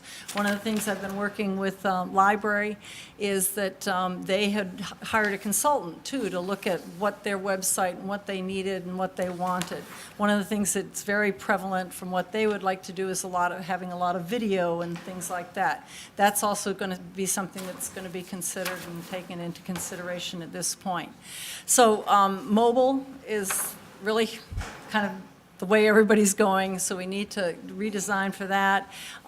Just the uses, and then even like Sven mentioned with Munis stuff, being able to have it be more of an informational website so that people, whether they're coming from the outside, whether they're coming from the inside, they can be able to go to all those treasurer, tax collector functions. One of the other things too is, I'm hoping Frank is listening, because we have implemented phase 1 of the electronic permitting system that started last Thursday, went live for building and the clerk's office. Building has currently already put through about $3,000 worth of permits on it. So those are all things too that we have to, that they need to have a landing place to start from and then go to these other functionality. So that's kind of what we're looking at. What we'll do, what the process is we will sit down. We've already had one meeting as what I kind of call the web users, everybody who's from a department that wants to have a presence on the website. What are their needs? We'll sit down with that group again in June, and also talk to one of the companies that gave us a bid. They said they would come in and kind of give us a pitch on what they do to kind of educate people, because one of the other things that we're dealing with now in 2019 is cybersecurity. There's been several articles recently about municipalities whose websites were either hacked or taken ransom, and those are all things that we need to start to build into our websites as well. So that's kind of, I mean, again, it's the 30,000-foot view, but again, I can't really give hard numbers at this point about what it's going to cost. Okay. Questions? John? Thank you. Hi, Amy. Just a couple questions. One was about the security. Do we have a daily backup strategy that ensures that if we are held hostage, we can just go to our backup and restore that? Yes, our vendor does have that. But there are a couple issues that kind of go along with that in that the way the current vendor was working, we don't have our own individual secure certificate. They had a group type thing, which is something they're now trying to come to us and say, well, and that's one of the pieces. I saw think that. did It's include another it, yeah. $200 a year. Yeah, exactly. And so that's going to be one of the things that we're going to build into the site to say to whoever the vendor is, no, you need to do this. These are the requirements that we now have in 2019. What does, basically include that into your RFP, so. Okay, and the other question was just, I see the Munis stuff is going to have a lot of portals for employees and town to get into. Will that be integrated into the town website? Yeah, basically, you need to have some landing place for them. So, and I have talked a little bit with the Munis people in a brief conversation, goes back now about 3 or 4 years ago, about what that would look like, and there are a number of their current sites that are doing it. I also have experience from a person that I know who was out in Michigan she worked for a school department, and they had Munis hooked into their website. So she showed me how she could go in and even submit her purchase orders and that kind of stuff, do all of that stuff online. And I got to see how that worked with a website. So we would do those kinds of things. Great. Yeah. Thank you. Great. Thank you, Mr. Chairman. I think I'm just a little bit confused for anybody just to basically answer it. So we have our Burlington homepage, the public website. Yes. And do you want that to be the starting point for all of these services? Well, what it would be is we have burlington.org. Right, which is okay, our single... Which is a whole series of pages. Right. Okay. Right now, if you go to burlington.org, we have on our main menu bar something that says town government. Right. So from town government, it would go to, let's say, whether we would go to a subpage that says treasurer, or whether we would go to a page that said something more services-based, like, find out your tax bills here, or be able to look up your, to go into the electronic permitting stuff, look up your address. You're thinking that everything's going to tree down from the homepage? Well, maybe not true. It depends. Sometimes you don't tree down. Sometimes you have buttons right on the homepage. All right, so that's fine. But this whole business, to go back to the security, so apparently we don't run with, even if someone's in the building department doing something for permitting, yeah, they're still on our network. No, they're not on our network at all. How is the Munis software running then? Okay, the Munis software itself is running, but at least what I think happens is that you are, at least, okay, I can only say how. This is all about security, Amy. What I'm yeah. trying to figure out is yeah. to what extent SSL has got to be integrated into all of this stuff. Oh, it is. And what happens is Munis has it in their portions of it, just like right now with the permit, I know the permitting system better right now. Right. Right now with the permitting system, if you go on to burlington.org and you click to be able to do an online permit, you're actually at that point going to our vendor's site, which is a secured site. Okay. And so you're submitting your data onto the secured site, you're paying on their secured site. Now, we have access as employees to that same site from the back end, so that we can then say, okay, in the workflow for electronic permitting, okay, it's now got to go to this step, I'm approving this step, and that type of thing. So they're not on our network here. They're actually on the network of the provider. So all of this traffic, there's emails in here about the fact that we do not have a secure site. Is that referring strictly to our burlington.org? Correct, I see. right. And the exposure from that today is what? What can go? The nobody can exposure get- to us right now, to the Burlington network Right. is very minimal because they're not, they're not hitting Okay, anything you that answered is my here question. in Burlington. Does this application or this bid you're going out for include bringing SSL on for the burlington.org? Bringing what? Making the burlington.org secure? Yes, that will be It's part covered. of, that'll be part of what we require for whoever replies to the RFP. That will be one of the One of the requirements that's in tasks. it, yeah. Okay. And it's again, it's how this particular vendor worked. And as cybersecurity became more of an issue, they at first were, it's like a lot of things. They were first were saying, oh yeah, we've got it covered. We've got everybody's site secured. And then as the technology and everything changed, it became clear to me that it's not secure. And Gerald Buchalt and I have had a number of discussions about it because that's his business. And so I said, yeah, well, how do we address this? And he said, well, really, because it's through the vendor, you've got to go to the vendor. And so then the more we addressed it, the more they said, well, okay, you're going to have to buy your own. And here, we've got a deal for you to buy your own. This came up in the past 3 or 4 months, and I said, well, we're going to be in the middle of redesigning a whole website, so It's a I'm good not time paying to you. do it. It's relatively inexpensive, Yeah. actually. Yeah. Okay. This all sounds really good. Thank you. So Frank, mostly it's a warm fuzzy because the browser will show you a little symbol that says this site is secure. Yeah, well, that's kicking It's actually up. not the same kind of security that Yeah. that you really need for all of your key services. Right. But, But, you know, the issue of backups and whatnot that John mentioned, I mean, I think the biggest risk there is that we just have a massive failure of a database as opposed to someone looking at our data. Yeah. That's really the problem there.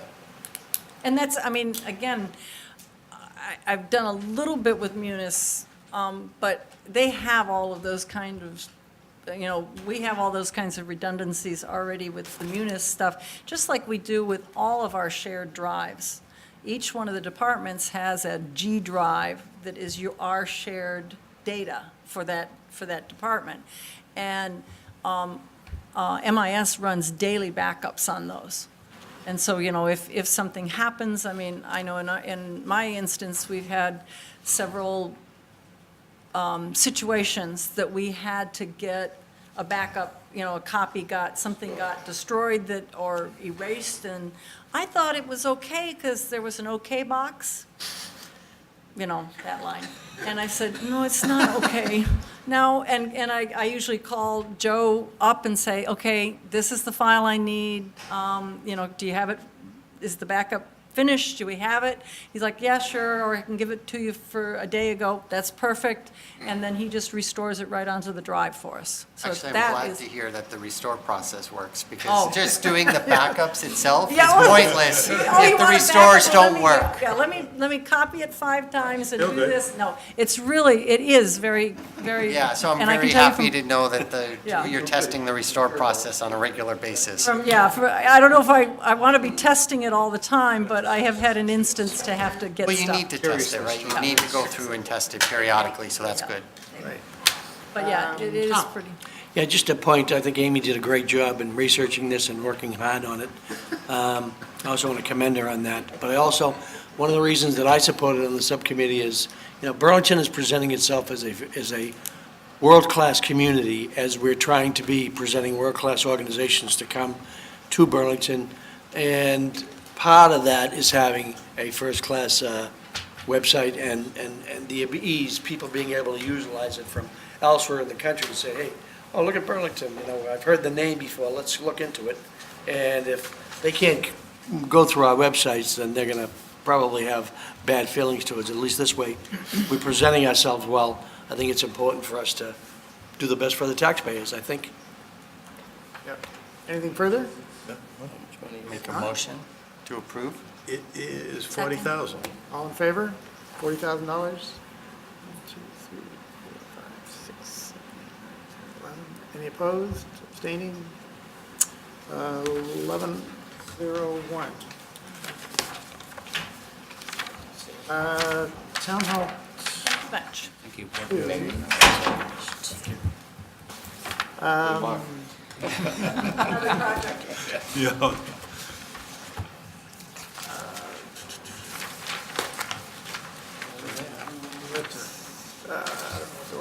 So Town Hall 1, you want to pick up your items with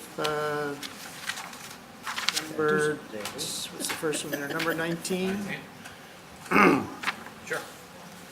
This is the, actually, Jim Doherty is not present, but Town Hall 1 did meet with him and supported this 2-0. This is the approval of the contract, the new contract with Patriot.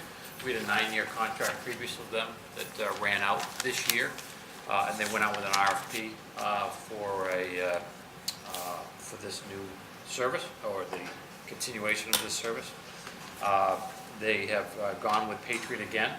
A lot of reasons in doing that, not only for the proprietary use of the software that we already have.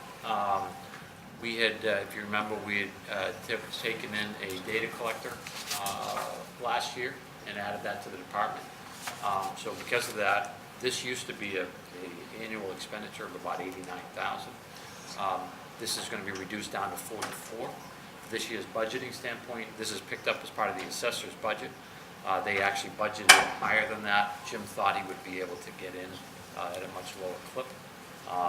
But ultimately, we are approving the duration of the contract in this 9 years. So the subcommittee voted 2-0 in favor of supporting that. Great, questions or comments? No, it's too bad that I think Jim we may have confused him. There's actually quite a bit to this. If anyone has any questions or you want more detail, we could get it. It's a 9-year contract. It did go out to bid. There was one other commercial bidder that could do this. There aren't that many outfits that handle this kind of software tools for the assessor's office and for tracking all of the accounts and everything.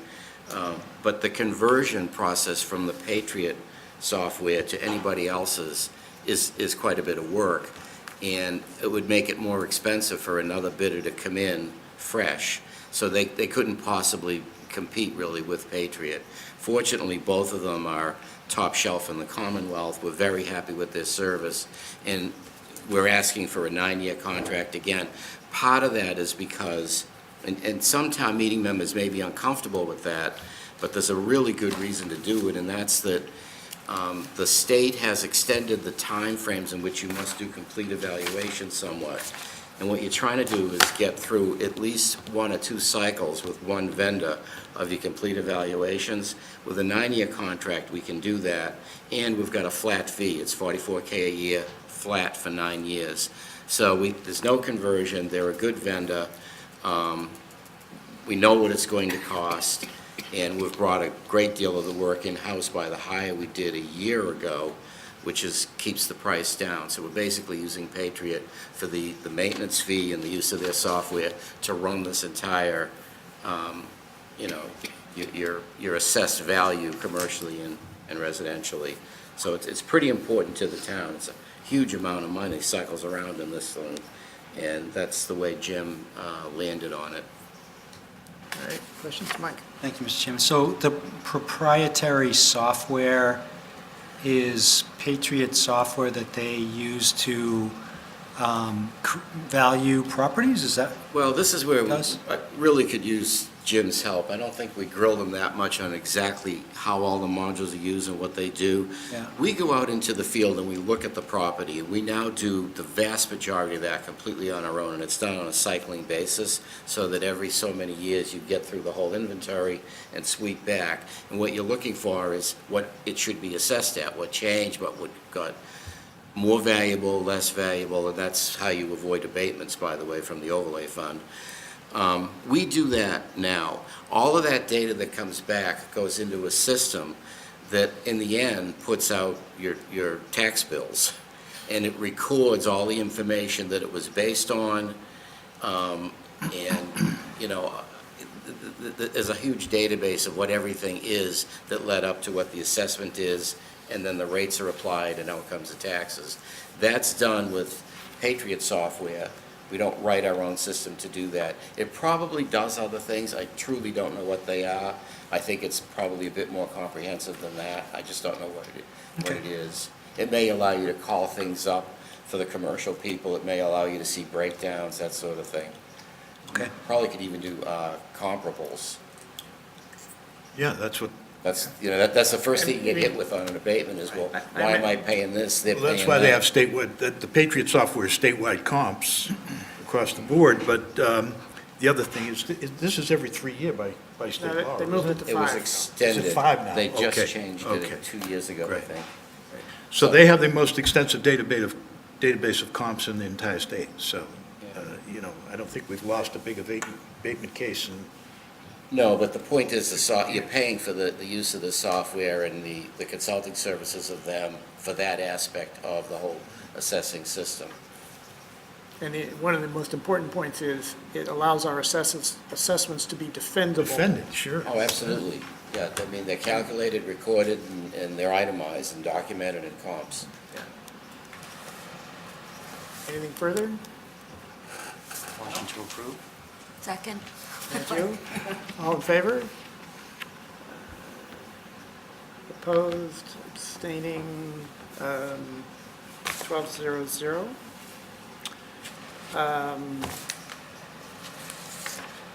You want to press on to the next item? I don't know what you want to do with it. The next but- one we have, well, we're not prepared, the next one, Town Hall 1, is the Economic Development Director. Right.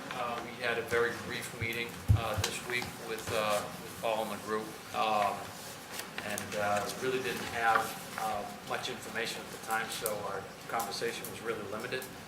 We did get the position proposal and a job description, which I sent out to everyone. Just because this is adding a new position and a kind of significant position. And, so we'd like you to kind of take a look at it, and if you have any questions or comments for the subcommittee as part of our discussion, we will be having a subcommittee meeting before our next meeting for the group. We'll make a recommendation on the proposal, but we want to make sure everyone had it that way. We need to outside of the. All right, so we'll put it on the agenda for the next meeting? Yeah. Yeah. Great. And I don't think Paul wanted to say anything tonight, or did you, Paul? Okay, yeah. There is a selectmen's vote on it. We should throw that out. They voted Monday night. It was 5-0 in favor. Excuse me, David, when is that subcommittee meeting? We haven't scheduled yet. We will figure out what's going to be left when our next Do you want to meeting come? will be. Yeah, please. All right. Okay.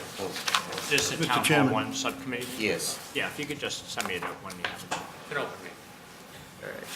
Mr. Chairman, Yes, It's on the website. I'm opposed to this. I think, as I've mentioned to a couple of you, and I would like the subcommittee to consider a couple of things when they're talking about this and what this position is going to bring to the table. Let's look at the last 15 years that was brought forward by Clancy before he left. In the last 15 years, we've done $3.1 billion worth of economic development, resulting in $31 million in building inspector fees, and in today's dollars, over $60 million in real estate taxes, both commercial and residential. So Phil, just before, I don't want know them what to your duration here is. I know you're giving input to the subcommittee, but we Right. are going to come back to this in full, as you might imagine. Yeah, So well, don't I know how want much them to you wanna say consider tonight. this, that for whatever we're going to pay for this guy, we're adding simply to the bureaucracy. Is he going to be able, or she, are going to be able to duplicate what has been averaging over $200 million a year in development for the last 15 years? And not only that, out there in the business development world, the economic development world right now, in Burlington, we have Nordblom, Kelly, Murray, Duffy, the District, the Mall, and other people in the real estate business, and how is a $100,000 position going to change the fact that our location is the reason for this, not somebody sitting in an office All right. trying to do business? Thank you. Let's have the presentation before we have the debate, though, I Phil. just want you to bring those things up, that's all, Frank. You're invited to the meeting. There's no way in the world you want me to go to that. Sure. Yeah. I'll just say this, Phil doesn't know it yet, but I got him a Celtics versus the Bucks ticket. I'm in favor. That night. All in favor? Let's take it up right now, Mr. Chair. Jesus, some people get to my hat with a piece of cake, you know? Go the right way. Golly, yep. All right, so we move on? Wednesday. Let's try another one. What else you got? The next one, we are not prepared, the administration is not yet prepared on the A and P classification plan, so we'll have to address that in another meeting. All right, Same thing with the funding the part-time plan, we're not Right. prepared at this time. Do that. EMEA? EMAA, same thing, we're not prepared on that. 31, we do have a recommendation. So what this is, if you remember earlier in the town halls, in the Ways and Means season, I believe it was referred to the reserve fund transfer. We took some money out to provide an overview of small cell services that are coming in and putting the contraptions on the poles and what have you. So we wanted to get ahead of the game. As far as ordering a consultant to see what we could do in order to try and dictate what we could as part of that approval process. So as it goes now, now that the April date is passed, the carriers basically will submit an application, and we have 10 days to review the application and determine its completeness. If we don't respond in that 10-day period, it's considered complete, and they can do, in effect, what we want. So what this fund of $35,000 ultimately is doing is we have the ability to hire a consultant, an RFP, or an RF engineer. Is that correct? An engineer, Or just, an engineer. yeah, don't need to worry about that detail. To basically review the applications as they come in. No one's gonna know what it is. I still don't. But we'll be able to hire someone for that 10-day period in order to make sure that the application is in fact complete. We don't know as of right now. We were certainly on the forefront. Every community is going to be up against it. But we don't know how many applications are going to come in, what they're going to be for, how detailed they are, how they work. So we figured we needed to start with the number that the administration felt comfortable with. What is the charge per application? I just want to add just a little bit. So all this is buying us is consulting services to prepare our position and information on the parts we can control, to whatever extent, aesthetics, spacing, maybe height, things like that. There's little control we have over emissions. It's got nothing to do with safety or any of that. And we are in definitely unknown territory here. We have no idea, how much we can push back to make it look better. We have no idea how many of these we're going to see, and we have no idea what will happen next year or the year after. So it simply gets us started off with an engineer that knows something about what's inside these boxes and what the restrictions, what opportunity you have to make it look better or be located better, just to give us some ammunition. We have no skill set anywhere within the town to do this. And I think the selectmen are feeling like, and the administration, the law that the courts upheld for the FCC are really not favorable to the local community at all. So this is about the best we could do to try to get a better outcome. Fair enough? That's a great description by both of you. I just want to remind you that you called an RF engineer real fast. I thought that would be easy to remember. John, you appreciate that, right? Radio frequency engineer. The small cell committee has really done yeoman's work, and I can tell you unequivocally that Town of Burlington is actually at the national forefront in terms of getting ahead of this issue, and I'm very thankful to the Small Cell Committee. As Frank pointed out, that we have very little control over where these things are going. The federal government has decided that they're very important to the country. I think we would all agree, we all like to have good, fast cell service. But the bottom line is, if you Google ugly small cell installation, you can see what some of these things might look like. And one of the things we learned is, they don't work like old cell towers. They could actually be required every 100 feet. So if you can think of an ugly small cell thing hanging off of every pole in town. So, one of the goals of the Small Cell Committee was to at least try to put some guidelines in place in terms of aesthetically what they might look like. So we can't really stop them. We're trying to put a program in place to give us a little bit of control over what they look like. And we're unsure of what the volume may be or the use of the RF engineer. It's all unknown as of this point. Questions, anyone? Frank? Thank you. So this is like the 5G networks? Yes. Yep. And we had a presentation on this previously. Yes. There's nothing in the warrant, in the backup, no cover sheet, no backup information? Not for this article, I guess.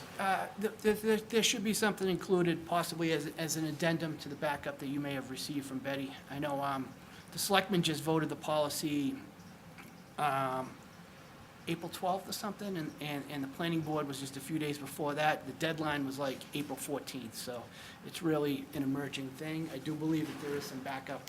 It may just not have been presented to you yet at this point. Okay. I mean, honestly, I think, I don't mind voting on it. You guys explain it, but we really should have a cover sheet and backup with anything that we're asked to. Will there be more information that comes along with this, with the bylaw proposal that's? You guys are gonna be so sick of small cell by the end of this upcoming town meeting. There's a zoning article on small cell, there's this article, and we also have a special town meeting within the town meeting with an article on housing, Affordable Housing Trust Fund, if that hasn't been assigned yet, Roger. And a small cell general bylaw article as well, so. So the selectmen approved the warrant for that special town meeting? Just the other night. So, right, so I'll be asking for those materials? Tomorrow. Tomorrow? Great. All right, so, yeah, Frank. I think, Mr. Chairman, to go, to follow on just a little bit there, as far as this is concerned, I don't really understand the whole picture on 5G. We know that the applications can arrive from the major carriers very soon, and all we're trying to do is have a consultant available that can guide us as best as possible on how to appropriately respond to the application, where we can push back, and anything we can prepare ahead of time would be good. Beyond that, I have no idea. These things could look like refrigerators or telephone poles for all I know. But I think we're going to find out a lot more when we go along. There would be good to have more backup on 5G, and I guess that will be available. But as far as this is concerned, it's simply money to help us respond as best we can. I think there actually have been applications that got debated and then withdrawn, and, right, it's been through a couple of mini cycles. Yeah, it's just raised its awareness and its urgency. Yep, and again, all credit due to the Small Cell Committee, and we get calls from various parts of the country saying, what did you guys do on this? So, as well as the state, so. All right. Anything further? If not, can I have a motion? So moved. Oh, Second. No, I'm second. all in favor? Opposed, abstaining, 12-0-0. Small cell. All right. Forewarned is forearmed. Yeah, except for the old. Yeah, that's. I think that's it for Town Hall 1, right? Yes. All right, we've got to go back and fill in a couple ones. Schools, I'm assuming that this school bus contract is not really landed yet? The school committee voted on it last night. Oh, okay. There was some unknown amounts that we needed to discuss further. So we definitely weren't ready for tonight. Got it. Actually, we just got it yesterday. I figured that was the case, so we'll put that on the next agenda. There is a piece of, if I may, Mr. Chairman? Yes. Do we know the amount? Yes. I have the Could you tell amounts. us that? I can tell you that the delta, right, because it was level funded for our original budget. Right, it's the delta. Delta is 821,123. Ouch. Right.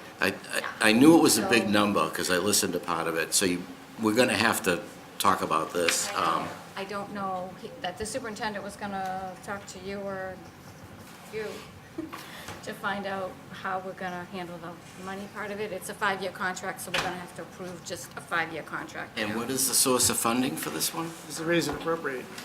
Is it gonna be resident? That's what I'm wondering. If it's recurring, It should be the tax levy, just because it's a recurring expenditure, so.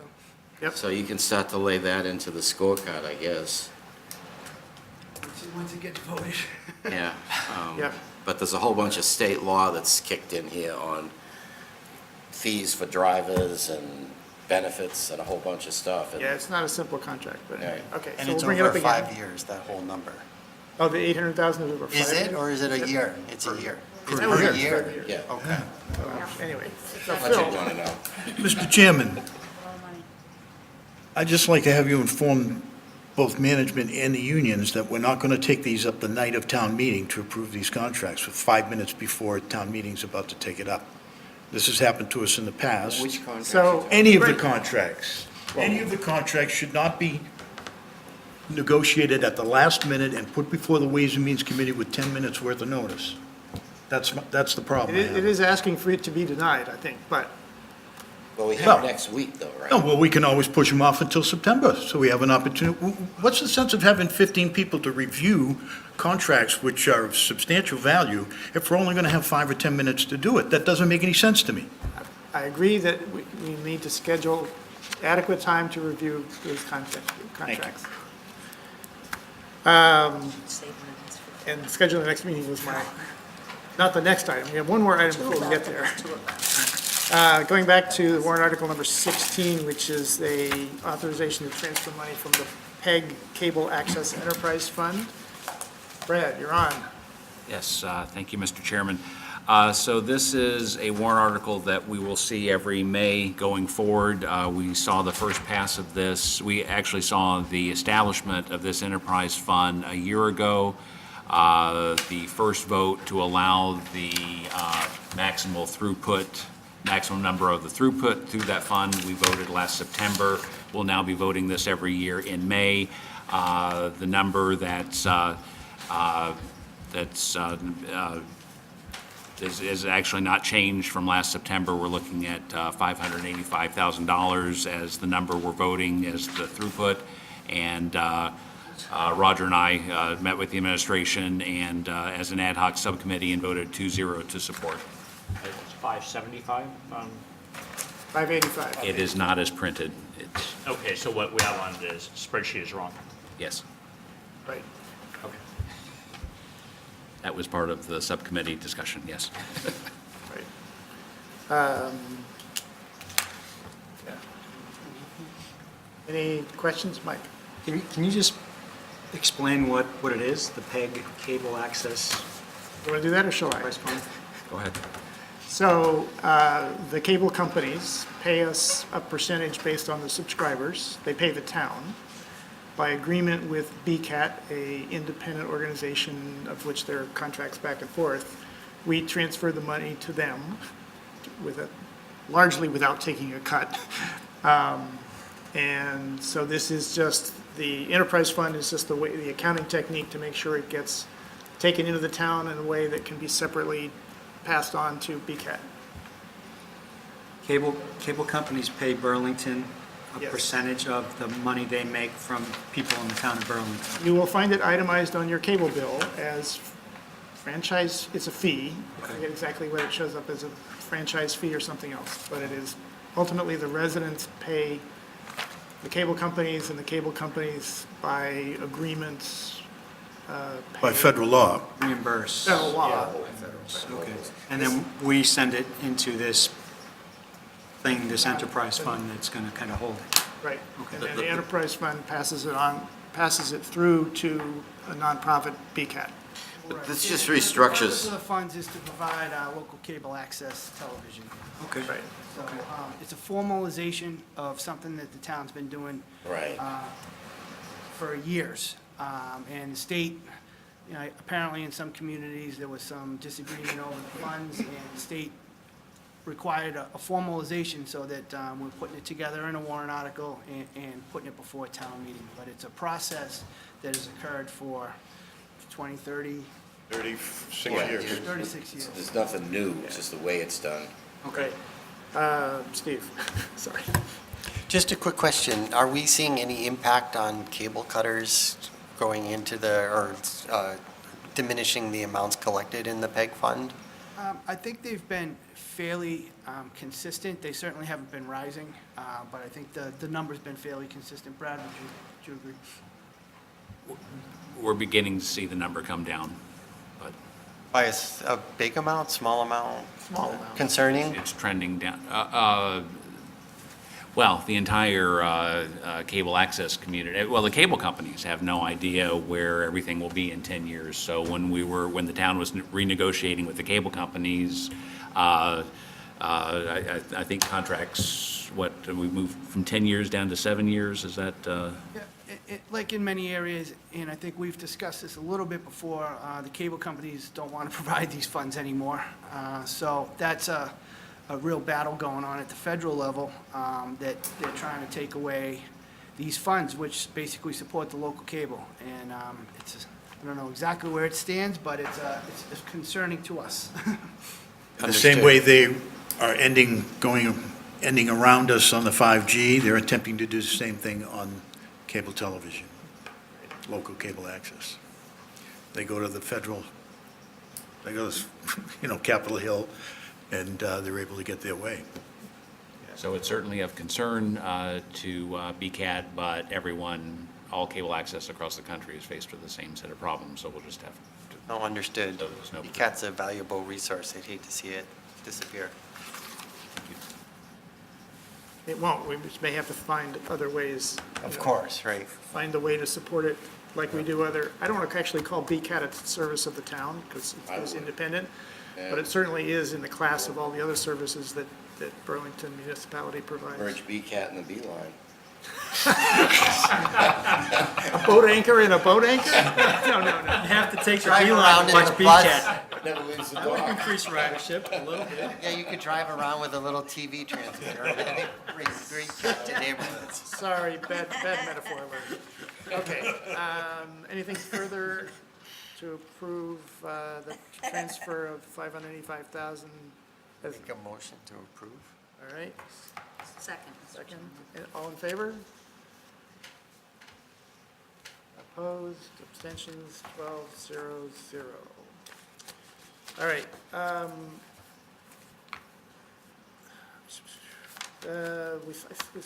Sorry. Did we vote on the 4th of July? Yeah, we did, right? We did Yeah. that.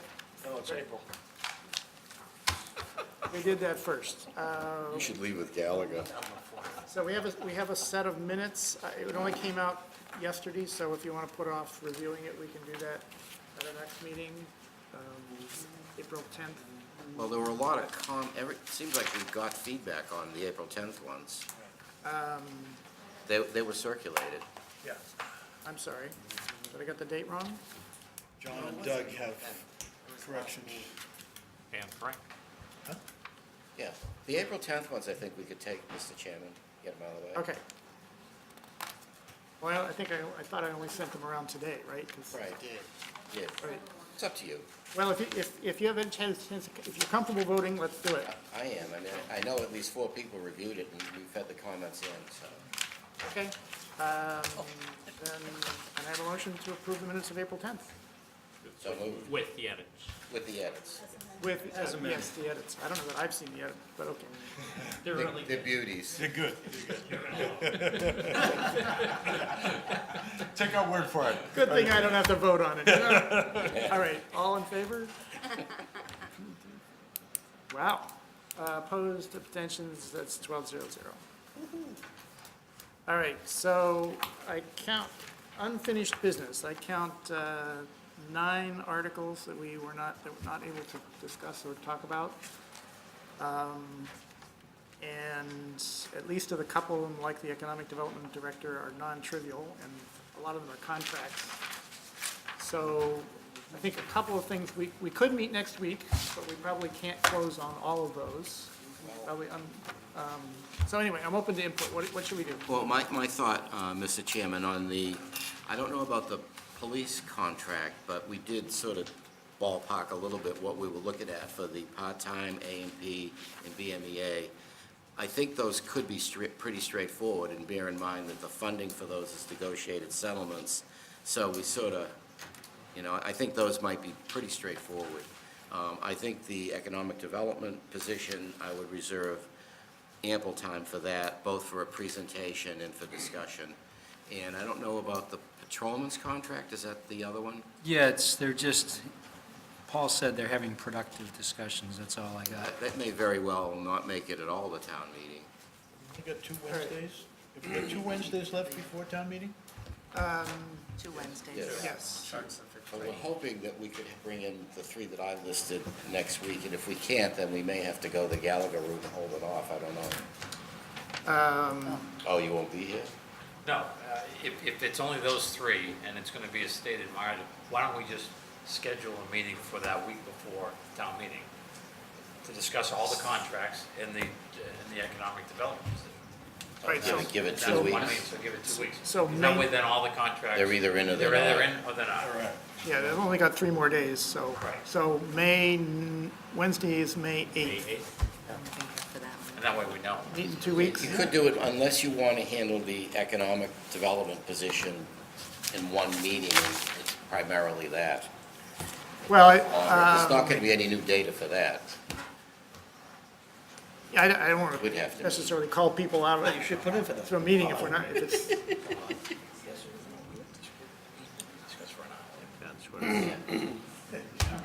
Keep it a separate meeting. Stick I a don't full think- meeting. yeah, I don't think we ought to have a separate meeting for that. But All right. I One certainly meeting. think it could consume between a half an hour and an hour and longer Right. if people don't. Well, all right, so Come to some I'd go with closure. the So- 2 weeks. So May 8th. Yep. And it may be a short meeting, it may not be. And we'll try to wrap up And everything that else. is, we also have the bus contract. And the bus contract, right. Actually, that's good, because the next school committee meeting is May 7th, so. Okay, If there needs to be any adjustment. Right. all right. That's not So going to next be long, meeting it's is just May going to be a big inhale. Well, what are our options? I mean, our options are No school no buses. school buses. I want it to be. It has to do with the amount more than But that's okay. anything, I would say. All right. Is there anything further? If not, Tom? Motion to adjourn. All in favor? Aye. Great, thank you. Thank you.